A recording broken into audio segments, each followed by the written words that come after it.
Chapter 16. The importance of Chittanupassana. In the Anguttara Nikaya it is elaborated and minutely shown that 1. The Buddha said, I know not any other Dhamma so pliable and subtle as the mind which had already been cultivated and developed. 2. The Buddha said, I know not any other single Dhamma so easily adaptable as the mind which has already been cultivated and developed.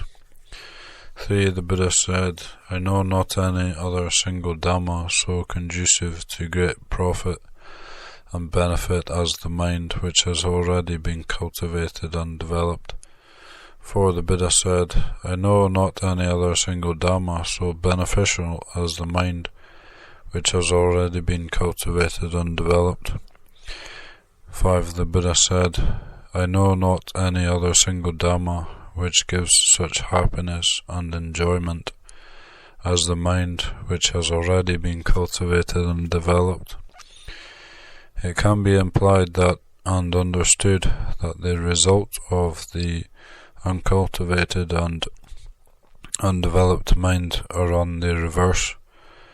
The Buddha said in the Dhammapada, Mano Pubba Gama Dhamma Mano Seta Mano Maya Manasati Padutena Pasativa Karotiva Tatonam Dukkha Maneveti Chakavam Mahato Padam. Another verse. Chittena niyate loka chittena parikasyati chittasa ekadammasa sabeva vasa manavagu. It means that the mind is the forerunner of all our action and precedes all phenomena. Nothing could be done, whether physical or mental, without the cooperation or coordination of the mind.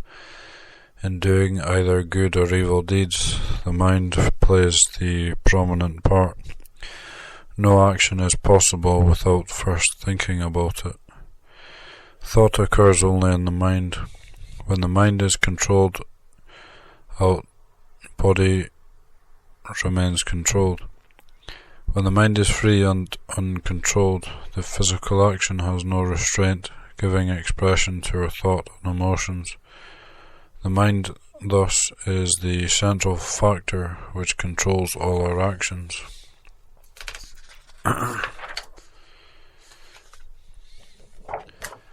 It is the mind in which the wrong view of egoism or I-ness or personality elements dwells most, and it is the breeding place of Sakaya Ditthi. The delusion of I or egoism is the driving force behind the mind. Hence, whatever physical, verbal or mental actions occur, they are the direct results of the mind. It is important to note that it is the element of personality or egoism or Sakaya Ditthi which clouds the mind. Moreover, from the point of view of Anupassana, in the commentary of Samoha Vinodani, it is said, Diti karita sapi mandasa nati pabbe dagatam chittanupassana satipatanam visuddhi mango. It means that for the yogi who has the propensity for ditthi, and which is intellectually dull, a simple and unelaborately formulated Chittanupassana is suitable for the realization of Magga. The late Maha Thera Mogok Sayadaw, being well versed in the Patickas, having checked it all according to the Pali canons, and found that it, in conformity with Patickas and commentaries, formulated the very simple and elaborate method of Chittanupassana, which is considered to be the most suitable for the present day yogis. Although Chitta-nupassana is given prominence, it cannot be said that the remaining three anupassanas are being ignored. No, nothing of the sort, because it is just like syrup in fresh juice of lime. Sugar, salt, and water are all contained as ingredients, and in the same manner, when one anupassana is practiced, the remaining three are also included, though not so predominant and pronounced as the first one. They are sampayutta dhamma. They coexist, are concurrent, and synchronize in their arising and vanishing. Coming again to Chitta-nupassana in the Kachitta Priyaya Sutta, Maha said that it was not easy to read another's mind, because it may be right or wrong, but in reading one's own mind, it would never be wrong, because it was quite easy to know what was occurring in one's own mind. What is important for the yogi here to understand is that it is quite easy to observe one's own mind.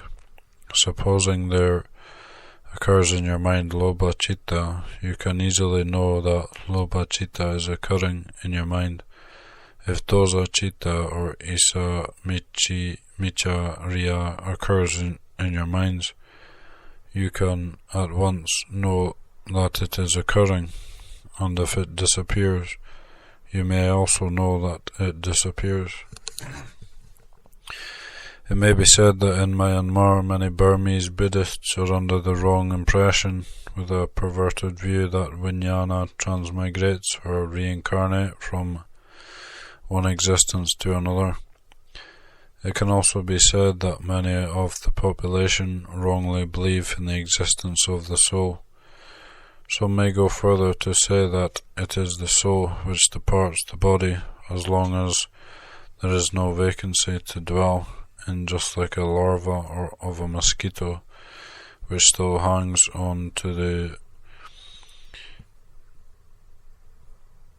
image or cover. This kind of wrong view is the deeply rooted and handed down from forebears. Such beliefs as transmigration of the soul or reincarnation from one existence to another is deity and nothing else. As has been mentioned above, such wrong views are being harboured and maintained because of the belief that vijnana is enduring and permanent, and only the body perishes. They do not yet possess the appropriate knowledge of Paticcasamuppada, which enables them to understand that vijnana is anicca and is always subject to endless process of arising and perishing. It arises at the same space or time and cannot move a single inch from where it arises, and cannot remain for two successive moments the same. The Maha Thera's main object is emphasizing the importance of Chitta-nupassana is to eliminate the prevalence of long and deep-rooted wrong view as regards vijnana in the mind of the Buddhist population.